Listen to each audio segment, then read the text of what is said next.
ชีวิตกราบคารวะแตบไตรไวยสาปารมีธรรมพระมหาเถรานุเถระเจ้าคณะพระสังฆาธิการภิกขุสงฆ์องค์สามเณรจุตนจุองค์โดยความเคารพเจริญสุขเจริญปอนปอออกไม่ออกศรัทธาณบุญพุทธศาสนิกชนตินจ้องห้องวัดจุหนุ่มเท่าใจยิงก็ขอน้อมต้อนรับทุกท่านเข้าสู่รายการมรดกธรรมกำเมืองต่างสถานีวิทยุกระจายเสียงพระพุทธศาสนาแห่งชาติและสังคมคลื่นเพื่อการศึกษาพระพุทธศาสนาและวัฒนธรรมคลื่นพระพุทธศาสนาและจริยธรรมส่งสัญญาณกระจายเสียงจากสถานีวิทยุวัดฝ่ายหินตำบลสุเทพอำเภอเมืองจังหวัดเชียงใหม่ในระบบคลื่นความถี่ FM 104.50 เมกะเฮิรตซ์สถานีบริการสาธารณะวิทยุคลื่นพระพุทธศาสนาและจริยธรรมในความอุปถัมภ์ของมูลนิธิพระบรมธาตุเจ้าดอยสุเทพส่งสัญญาณกระจายเสียงในระบบคลื่นความถี่ FM 96.0 เมกะเฮิรตซ์ตลอดจนวิทยุชุมชนเสียงตามสายหอกกระจายข่าวตามวัดวาอารามตามหมู่บ้านต่างๆพร้อมกันนี้ก็ขอยกมือ10 นิ้วกราบถวายการต้อนรับและเจริญพรต้อนรับครูบาอาจารย์ท่านเจ้าภิกขุสงฆ์องค์สามเณรตลอดจนสถานบุญ FC แฟนรายการทุกท่านที่ได้เข้ามาติดตามรับชมรับฟังทาง Facebook ไลฟ์สดสถานีมรดกธรรมวัดวังสิงห์คำ Facebook ไลฟ์ของท่านอาจารย์พระครูสมุวิสุวัฒน์วรกิโจทางทีวีวัดฝ่ายหินทาง104ธรรมะคลายเครียดหรือหน้าจอ Facebook ไลฟ์ของญาติธรรมทุกท่านที่ได้เข้ามาแล้วเมตตาได้กดแชร์เสียงธรรมนี้ไปยังกลุ่มเพื่อนๆของท่านหรือบัดนั้นได้ฟังอาจจะไปฟังย้อนหลังทาง YouTube รายการนี้ดำเนินโดยกล่าวกับผมอัตมภาพพระครูวิสิตศรีลาภรณ์เจ้าคณะตำบลป่าแดดเจ้าอาวาสวัดวังสิงห์คำตำบลป่าแดดอำเภอเมืองจังหวัดเชียงใหม่เป็นผู้ดำเนินรายการก็นำเสียงธรรมะแบบปืนบ้านล้านนามาพบมาปะกับทุกท่านตั้งแต่เวลานี้เป็นต้นไปวันนี้อากาศครึมๆเหมือนเดิมท้องฟ้าเปิดเป็นบางครั้งบางเตือกก็มืดตลอดบางเตือกก็จะเละมหกรรมลักษณะอากาศเช่นนี้ร่างกายก็เป็นสิ่งสำคัญเตือนอยู่ตลอดเนอะก็ดูแลสุขภาพกันไปออกบ้านออกจองไปหั่นไปนี่อยู่ห่วงท้องฟ้าหน้าฝนก็เตรียมอุปกรณ์ติดตามไปตัวติดตัวไปตัวว่าจะเป็นเสื้อกันฝนว่าจะเป็นจ้องเป็นร่มเนอะเพื่อฟ้าฝนตกลงมาก็จะได้ป้องกันได้ขอให้วันนี้เป็นวันแห่งความสุขของทุกท่านเนอะก็เวลาล่วงเลยมานักแก่เนาะฟังน้ำฟังธรรมกันเหี่ยก่อนก็เดี๋ยวท้ายรายการก็ก่อยขอกำลังใจแรงใจจากญาติโยมศรัทธาส่วนญาติโยมครูบาอาจารย์ที่ได้เข้ามาตั้งหน้าจอ Facebook ไลฟ์มีอันใดจะเสนอจะติจะชมรายการก็เมตตาได้พิมพ์คอมเมนต์เข้าไปได้เนอะหลังจากจบรายการก็ หลังจากท้ายรายการก็จะได้ตักได้ตายได้ได้จากันทั้งต่างหน้าจอ Facebook ไลฟ์และต่างสถานีวิทยุที่พ่อแม่ญาติโยมศรัทธาที่ฟังกันอยู่ทางบ้านโอกาสบัดนี้เชิญชวนทุกท่านได้ฟังน้ำฟังธรรมในเรื่องของสุริยคราชกุมารที่ตุลุงได้นำมาเทศนาคือทุกท่านได้รับฟังกันผ่านไปแล้ว11ผูกวันนี้จะขึ้นสู่ผูกที่12เรื่องราวของสุริยคราชกุมารในผูกที่11ก็มาถึงยังตอนที่สังคตะอุปราชแห่งเมืองพราณสีกำลังยกทัพโยธา มาติดตามหาจันทรังสีอันเป็นน้องตีอยู่เมืองของแสงคำเมืองของโพธิสัตว์เจ้าสุริยคราชโดยยกทัพโยธามาผ่านบ้านผ่านเมืองต่างๆมา เปิ่นกับบะฮือบะอื้อมีภัยต่อสู้รบทับจับซึกบ่อยากมีเรื่องมีราวปล่อยผ่านมาจนบัดนี้มาถึงประชิดเมืองแสงคำก็ได้สำรวจตรวจตราต่างๆในเมืองจะเข้าหาดิมเจง่ายๆเนอะเปิ่นมีการขุดคูเมืองมียักษ์กุมพันมีของต่างๆป้องกันบอกว่าในคูเมืองก็จะมีงูเงี้ยวเกี่ยวก่อนสิงสารสัตว์อยู่เข้าไปไม่ได้ง่ายๆ ก็พยายามข่มขวัญข่มขู่ทั้งนอกตุ่มต่ำเสนาอมาตย์ก็ปากันไปกราบทูลสุริยคราชก็บอกสูเจ้าบ่ต้องตกอกตกใจหยังมีปัญหาใดๆปฏิบัติกิจของสู่เข้าไปตามปกติ แต่เขาเตรียมพร้อมไว้เหมือนกันหลังจากนั้นก็มีการสู้รบมือกันขึ้นทางฝ่ายของสังคตาอุปราชาก็พยายามจะเข้าไปในเมืองเข้าไปจะได้หาวิธีต่าง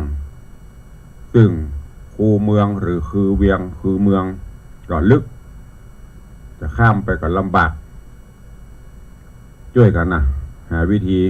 เจาะอันนั้นอันนี้เอาดินขนอย่างมาถมตะได้กับบ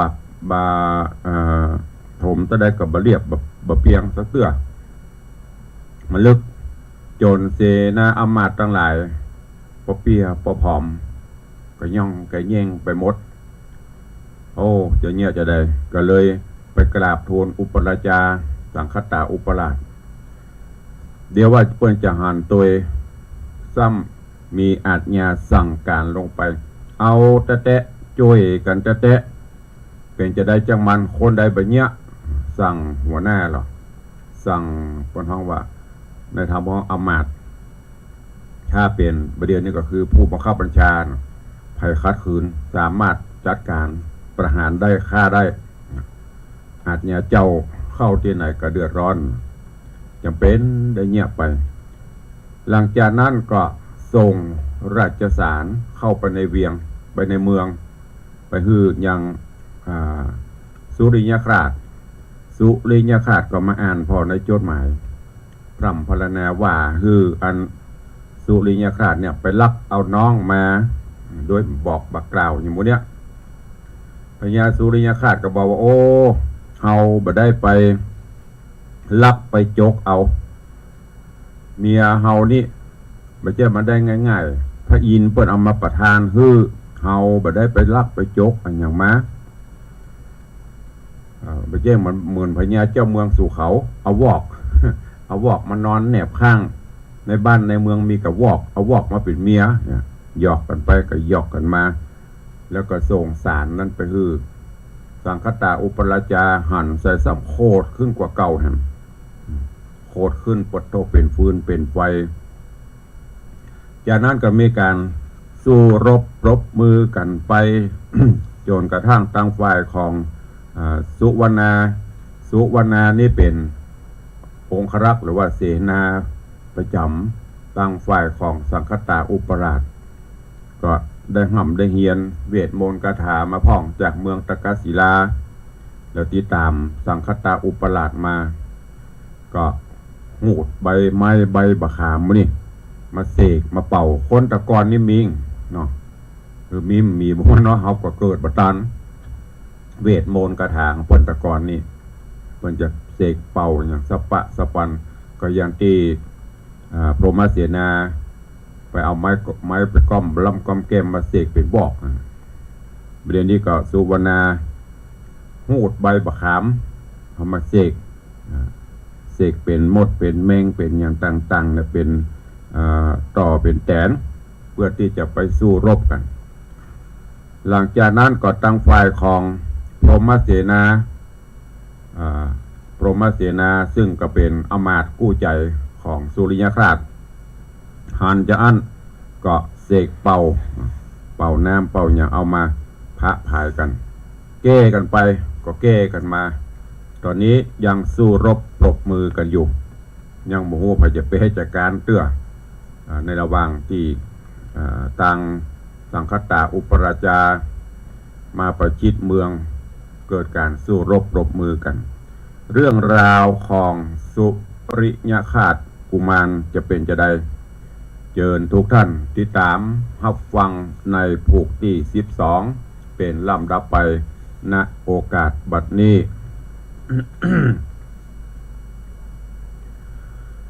นะโมตัสสะภะคะวะโต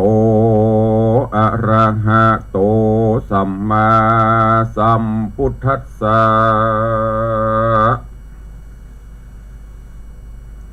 ตัสสะวัจจะนังสุตวามหาติเสนาปฏิวัจจะนังอาทาสิติสาทะโว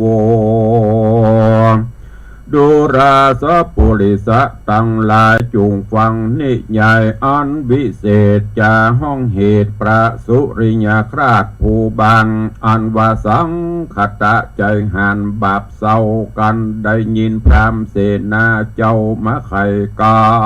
มแต่งใจดำแสบใหม่เจ้าบาปใบสั่งคตราชาก็ใครเจ้าก็ใครว่าจาท่านตอบว่าท่านนี้ประกอบโดยอธรรมดังกาดำตัวถอยใครไฟหอยนางหงมีใจโจงใครใดยังนางหน้าไทยบุญมี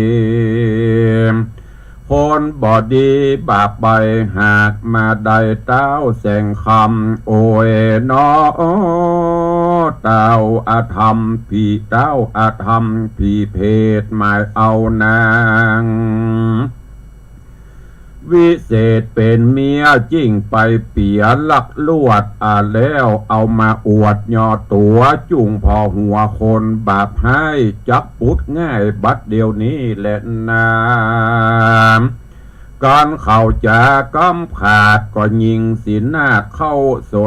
นขับรีปนเข้าต่อจักลู่ล่อเอาเวียงโยธาเรืองขี่จ้างขอเกี่ยวง้างซับหัวจ้างเข่ากลัวห้องแสนมาหิเห็นนันเดืองโยธาเรืองโหห้องเสียงสะนันกองปุ่นกลัว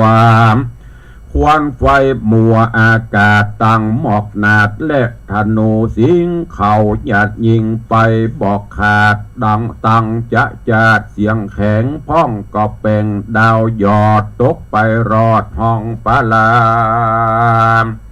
มีต่างนานาตามอันจ้างไผ่มันมีจุอันจุเยื่องกล้าเป็นเครื่องสงครามบ่มียามยังอยู่พร้อมตุกหมู่ตุกไปโยธาหลายกั้งเกณฑ์สัตถีแน่นเจือจดตังละรถดังละลดละลาดดังอาดเติม เสียงคราง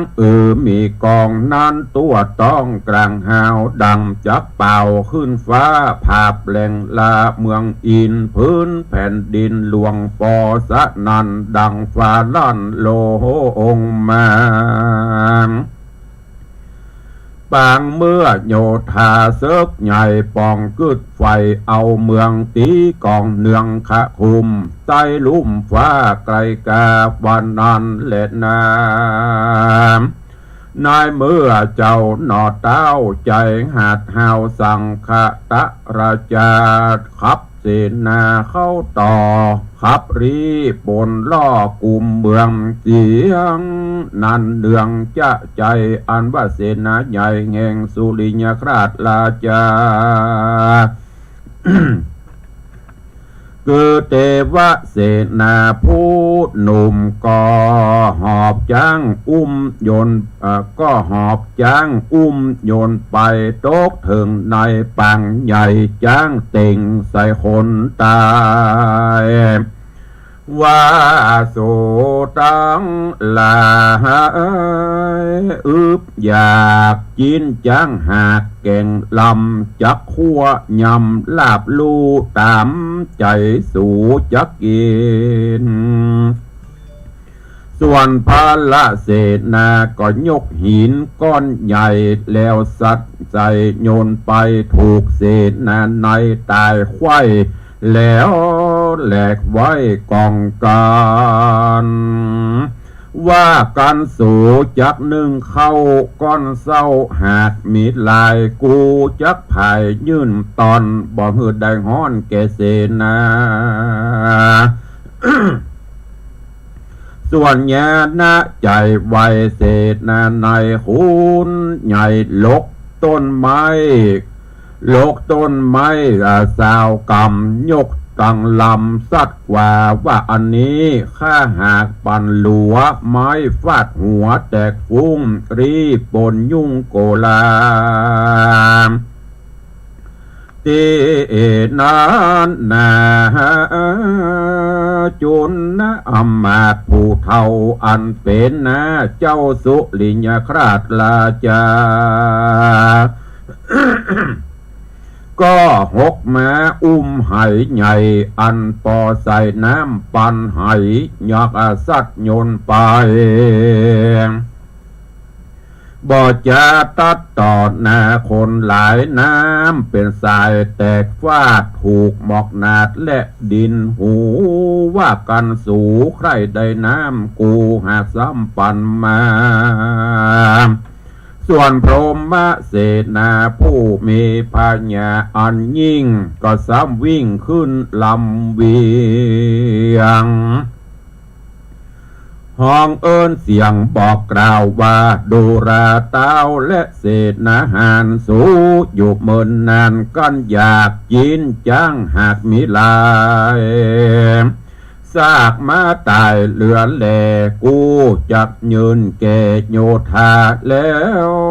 กำหินผาก้อนใหญ่ขว้างสัดใส่จ้างตา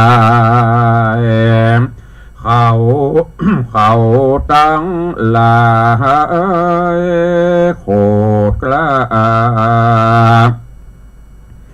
เล่นเป็นตารอดหิมคูลวดอูการป้ายเข้าบอกง่ายเหมือนใจส่วนเจ้าจอมไตสั่งคัตราชจับยิงญาติเอาจักยิงญาติเอาเมืองกึดยินเครื่องลำบากยิงออกปากเย็นจางว่าดูราเศษนาเฮยมวนโมสูทุกผู้จูงดาหาฟังแม้แอนภายยังจะลาดองอาจด้วยปัญญาอันจักเอาปลาแสงคำมาฮือได้จูงบอกไทยเรียวปันแม่นไผ่หันต่างปองจูงบอกจ้องปันต่างไผ่อยากครางปิกบอกบานไผ่อยากคร้านสงครามแดดเตอะว่าอันตี้นั้นสุวรรณา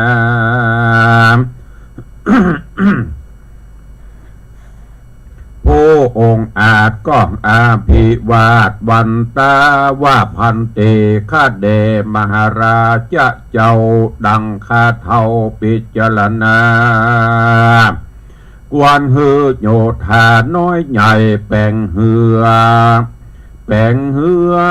ดาไตลวงลายขี่พายไปยะยาบเข้ารบผาเปรียววายเตี้ยงจักได้เวียงใจโดยง่ายบอกการแก่ฝูงเขาจะเล่นนากันสุวรรณาอภิวาทเต้าสังคัตราชเบิงกวน เขาตั้งมวลก็ว่าใจจริงเข้าสู่ป่าไม้ฟันแป่งเหือฟันเหือนำมาเจือจุกำเต็มแม่น้ำเป็นสาย โยธาลายลงสู่จังมาอยู่ไปในเนี้ยไฟเหือไปเศร้าห้องเอิญกล่าวว่าเอาตายโหตั้งลาจักเข้าผ่าเมืองเตี้ยงว่าจักชิบหายการสู้กวดตายฮือเอานางมาส่งเมืองสู้จักลงบ่มีคนการสู้ใครโจรจ้างใหญ่ก็ฮือเต้าบาปใบสู่มาจะแลนนาเตนานเสนาหานหัดเฮาแห่งตั้นเต้าสุริยคราชราชามีโกธาจุผู้หกขึ้นอยู่บนกำแพงขั้วสายแดงฮ้อนเผาสัดใส่เต้าสังคตะตนละอาสังคตะราชาตั้งเสนาจุผู้เขาบ่อยู่กวดตายห้องวายเฮวายนี้กว่าจุคนว่าอัลาอันว่าพรหมเสนา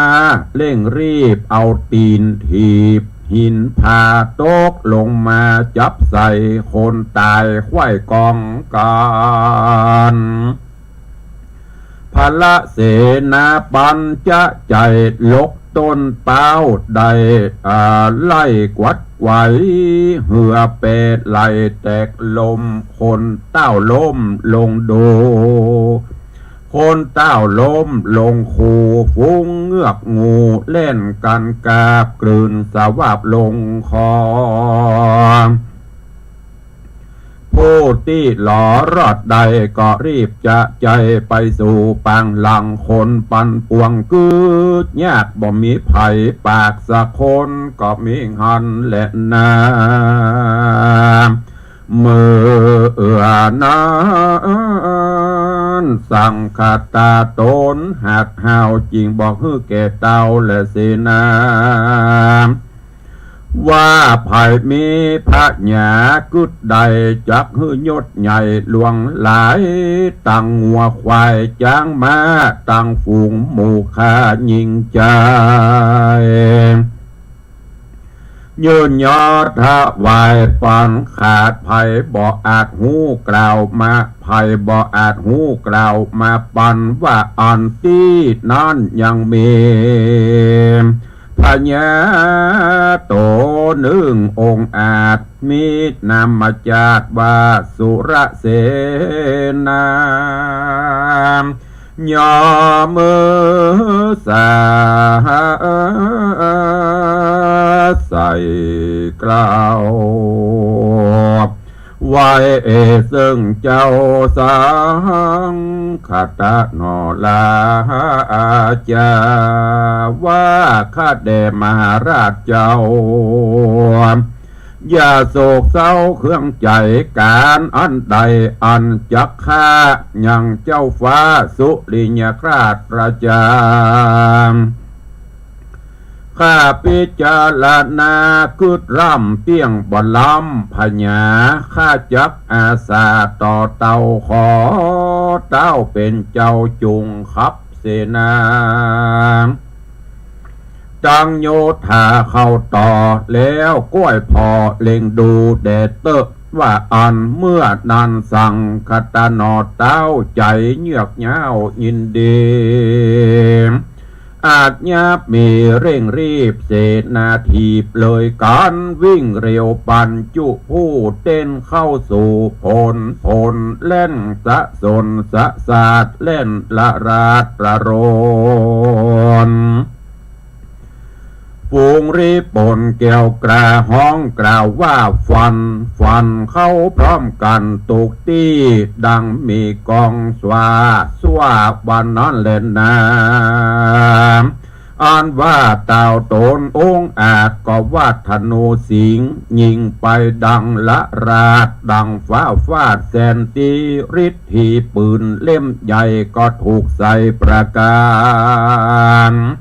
เสนาหารโห่ห้องดังบีกองนันเนืองประการเมืองแตกอาซ้อมยิงขึ้นฟ้ากลางหาว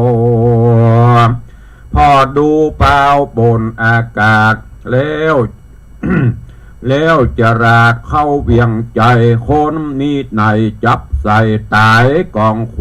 ลวงลายปืนลวดพายขึ้นสู่ยังตี้อยู่สุริยคราชลาจาเกี้ยวคูหาภาศาสไว้ขนาดสับปานพรหมเสนาหันปืนใหญ่ก็ฮับได้ตันใจกำลังไวองค์อาจฮับปืนขาดโยนไป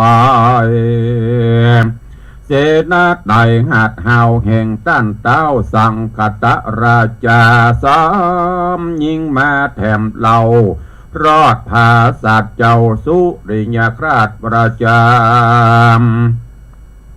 พรหมเสนาก็ฮับได้ปืนบอกใกล้หนอพุทธาอันว่าพญาตนองค์อาจบ่หันปืนจวาดขึ้นมา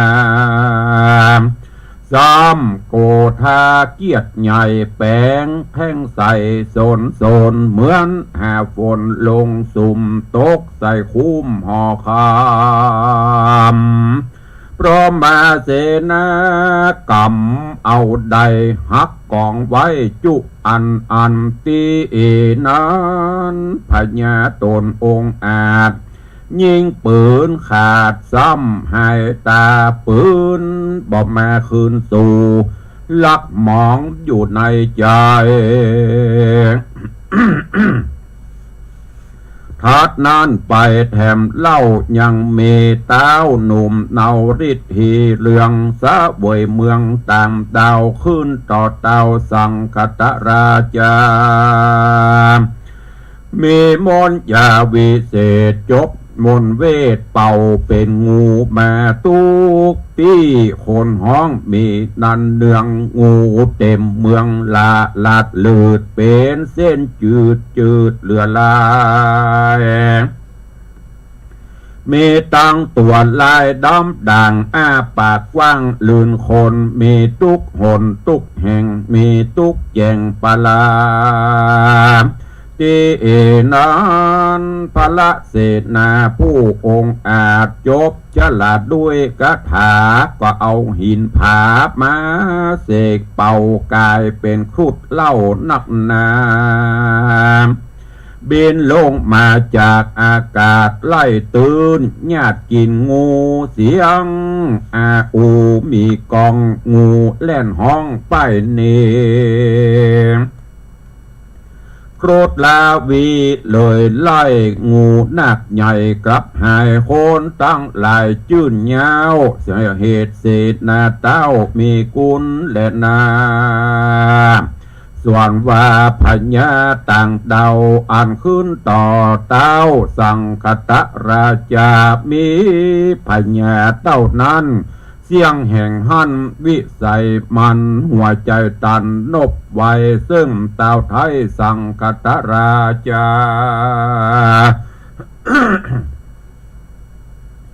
ว่าเฮามีคาถาสวัสดใส่เขาก็มาแก้ได้จุอันวิสัยตันกึดอยู่บ่แจ้งหูอันใด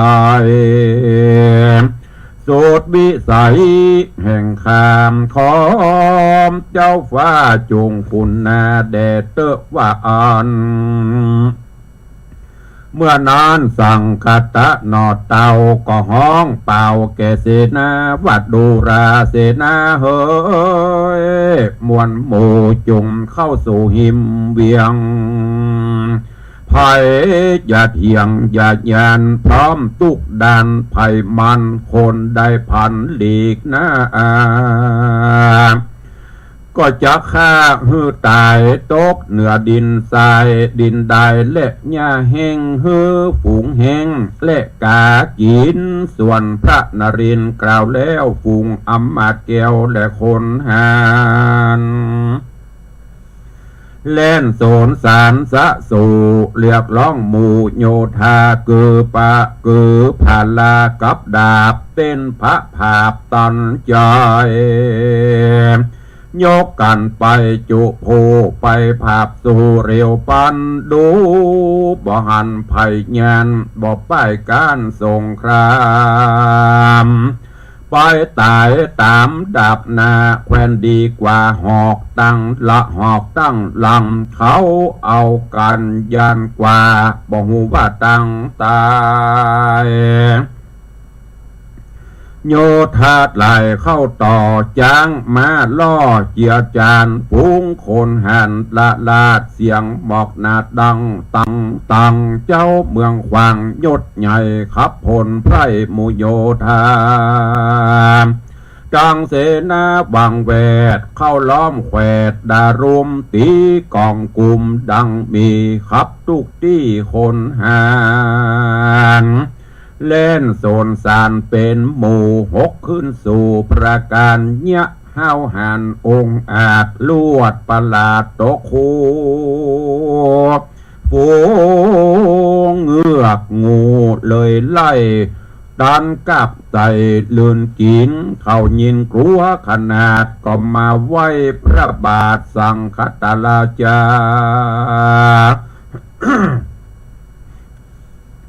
ว่าข้าแด่มหาราชเจ้าโตนเป็นเก้าแก่โยธาอันว่าปราเมืองนี้ใส่เฮาบ่อาจเอาได้ดิลีมังก่อนเม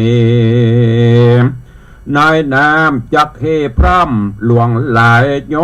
ธาตายอันหมื่นจริงแตกตื่นกันมาและนาเนตเฮตังขีญาสังวันนาวิเศษจาห้องเหตุธรรมเทศนาสุลิญคราชกุมารผูกทวนตี12ตอนที่1ก็บังโกมสมเด็จสเด็จ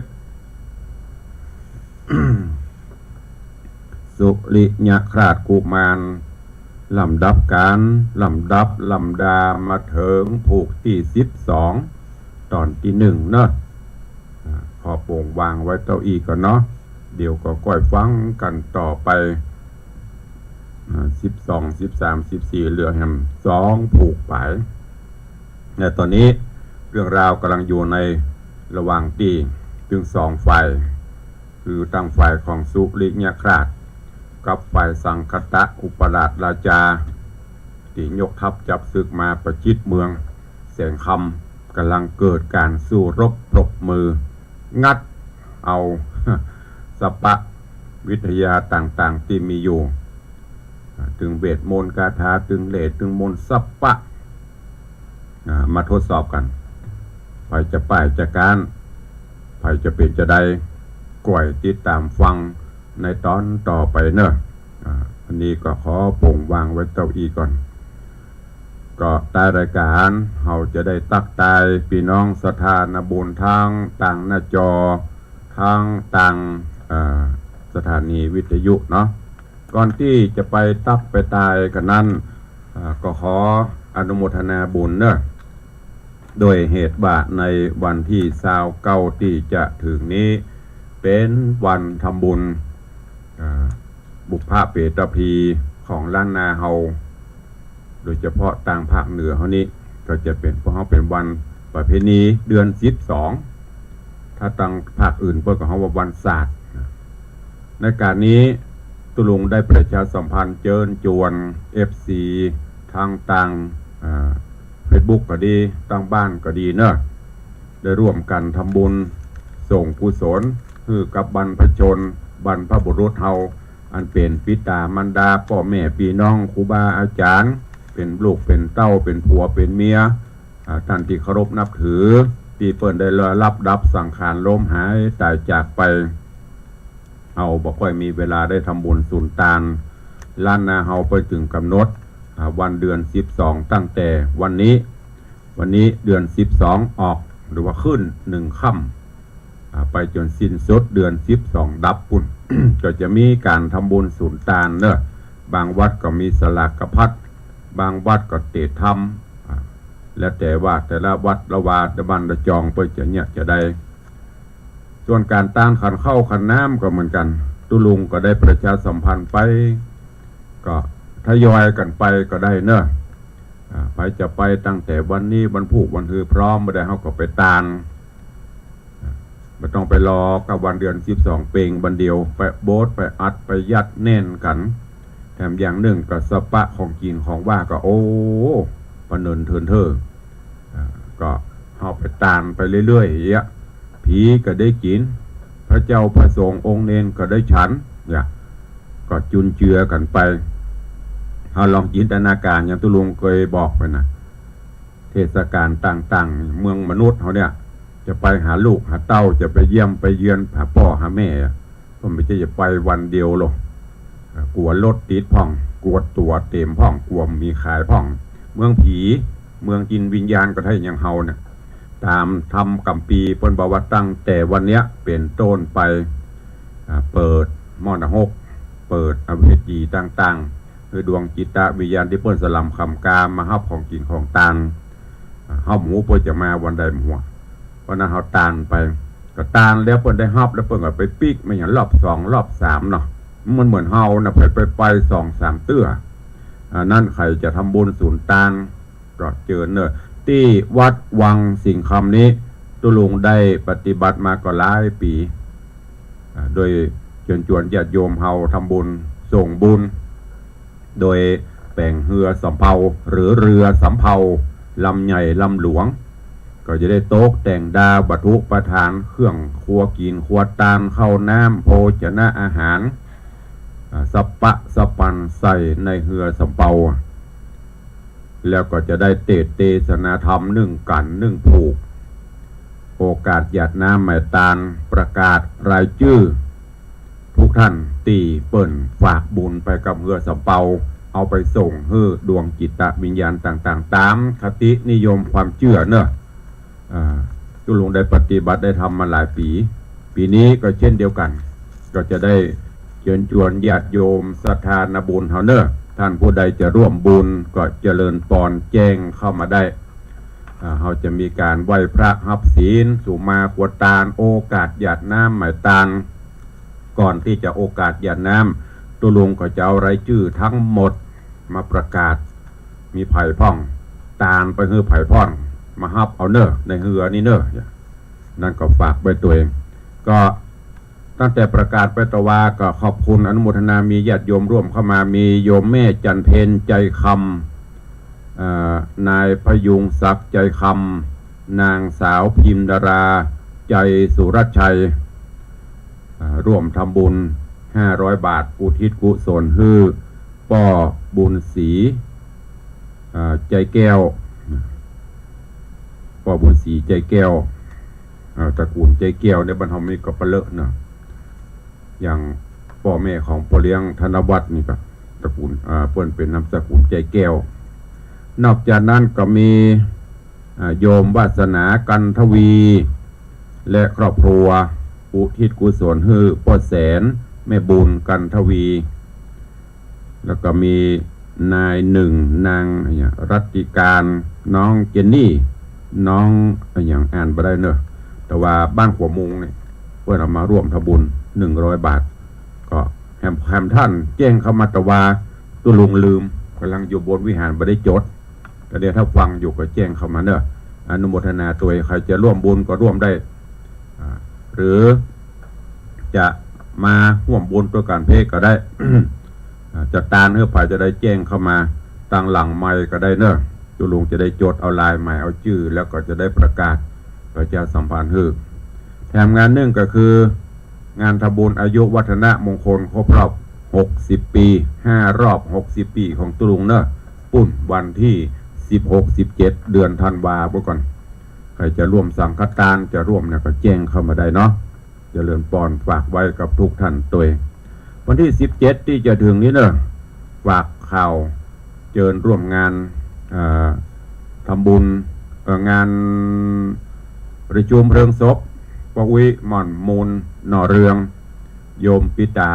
หรือว่าโยมป่อของท่านครูบาเจ้าเทืองนาทะสีโลท่านเจ้าวาดวัดบันเด่นแม่แตงก็ท่านเจ้าเป็นนอเนื้อเชื้อไขคนสระปี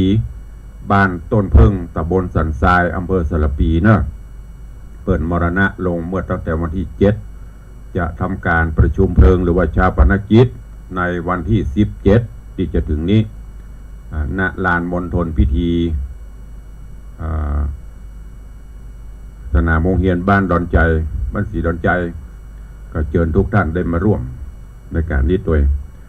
ก็ขออนุญาตไปตักตายตั้งบ้านตั้งจองเนาะก็เดี๋ยวก็จะตักตายตั้งตักตายตั้งหน้าจอก็เดี๋ยวก็ไปตั้งบ้านตั้งจอง ก็เจริญพรเนอะโยมแม่นวลศิริอินเขียวกราบไหว้สาเจ้าสาธุเจริญพรพี่หมอมัทนาอัมพันธ์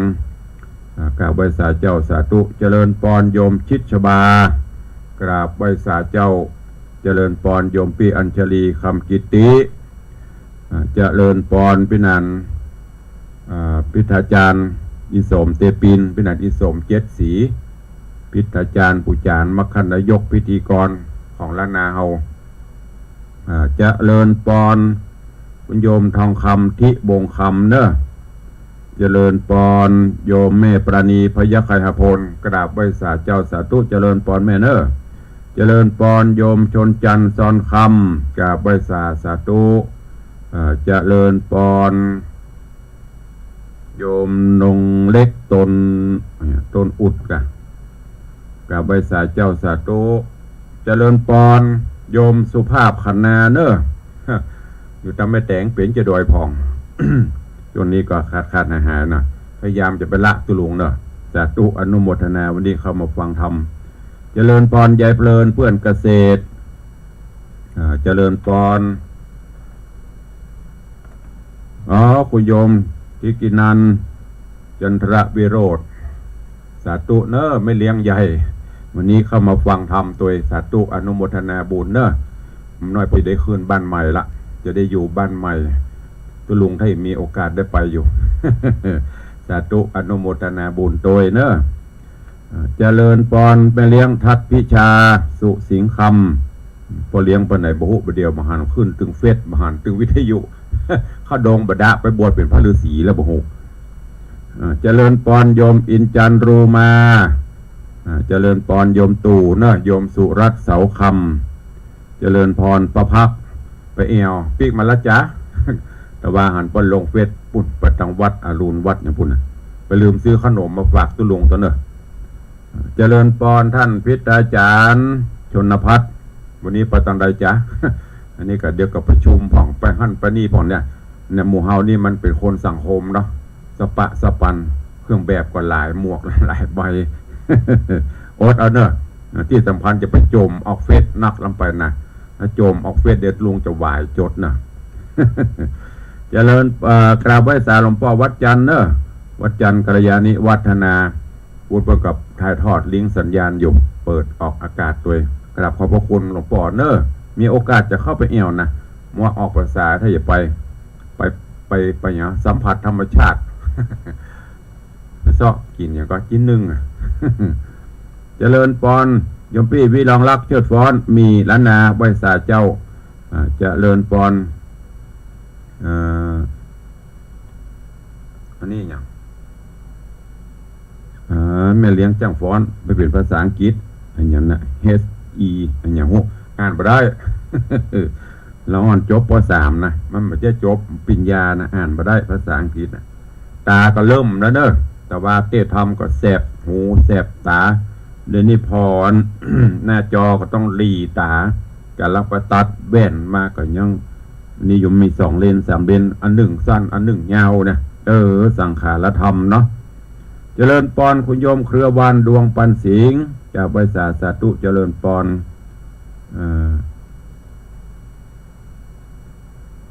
ถวายความเคารพนับถือท่านเจ้านนทะเมธี นี่เพิ่นก็เป็น ครูบาอาจารย์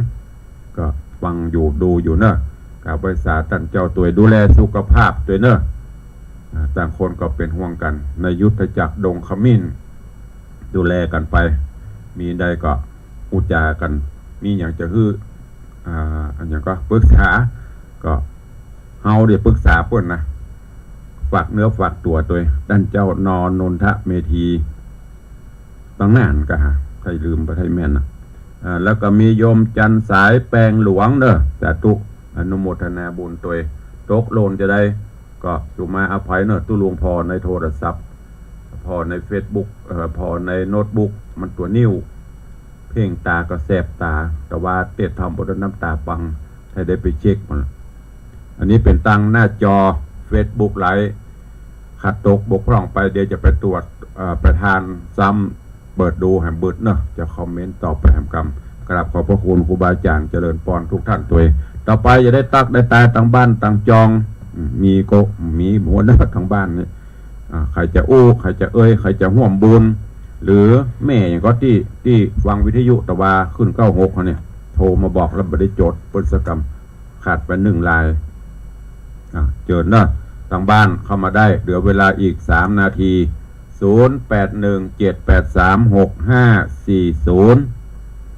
มาเจ้ามาตุลุงต้องสละโมดนะถ้าตุลุงไปยาการก็ไม่ได้มาจัดรายการให้ฟังละตื่นตี 4ไปหลังจากที่กิจวัตรประจำวันกิจวัตรส่วนตัวเสร็จก็ต้องมาเรียบทำตอนก่อน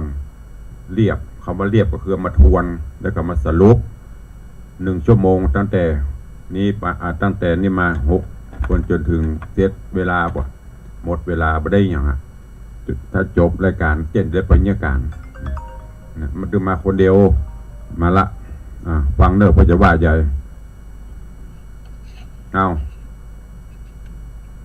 ไปซะแล้วฟังอยู่ฟังนี่จะได้ยินเสียงปอเลี้ยงกันแล้วจ้ะน้องถามป่ะนะนะอู้ปอเลี้ยงถามปอเลี้ยงอู้คนเดียวอู้ได้เปิดได้ยินจะว่าได้พ่องบอกเขาว่าได้ถามปอเลี้ยงไปไหนไปไหนไม่ได้ยินเสียงกันแล้ววังนี่กินข้าวบะลำเนาะเจ้าถ้าได้ยินเสียงปอเลี้ยงกินข้าวลำแหละบอกว่าแหละปอเลี้ยงมีไหนเจ้าอ่ะไม่ไหนหมูเป็นอยู่ไหนเป็นจีหูเบื่อเป็นก็อู้ผ่านเนี่ยกันปอเลี้ยงมีไหนกันเนอะขึ้นเตอหา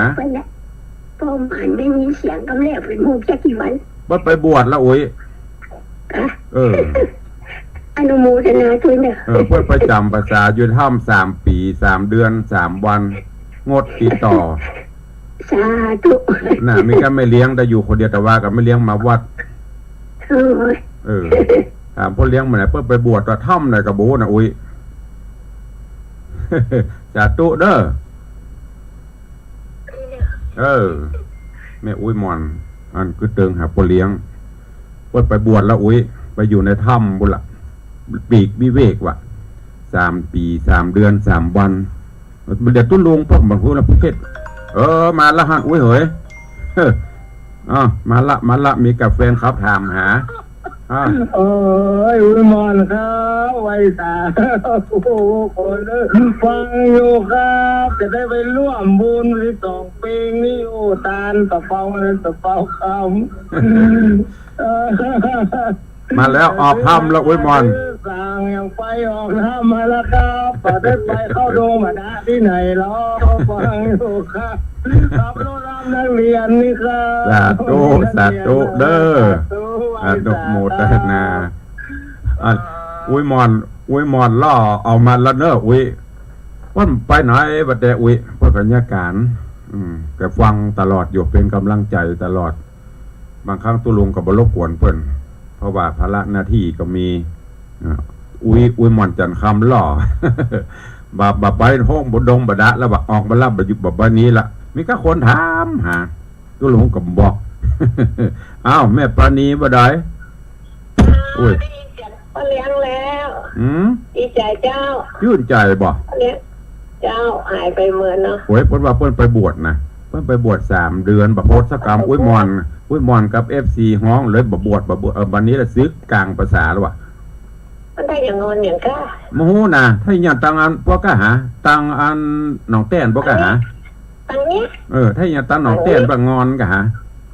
ต้องถามปะละปะงอนอะไรอย่างต้องถามปะละปะเลี้ยงงอนอย่างปะดึงฟังอยู่ฮะ เลี้ยงงอนอย่างนะนอนตะลุงก้าอีก โมโหนะเออ อัน พรุ่งนี้โยมแม่จะเข้าไปกราบ เดี๋ยวก่อนพ่อครูบา ก็ยังมาวันป้นเผาพุทธ อันคนขับรถเพิ่นนั้นมา อ๋อ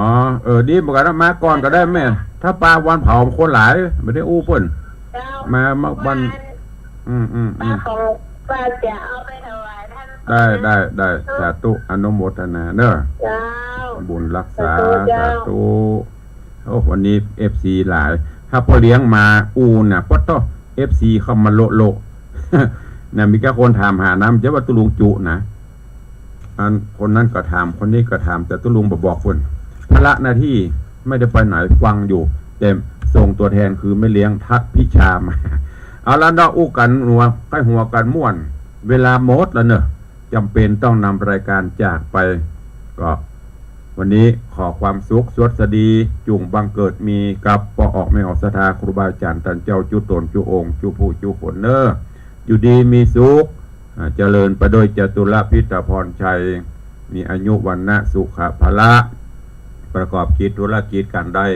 สำเร็จผลเดินทางไปแห่งหนตำบลใดแกล้วกราดปลอดภัยเหมือนกันจุตนจุองค์จุผู้จุขนเนอยัตตาโรธรรมาวัตันติอายุวันโนสุขัง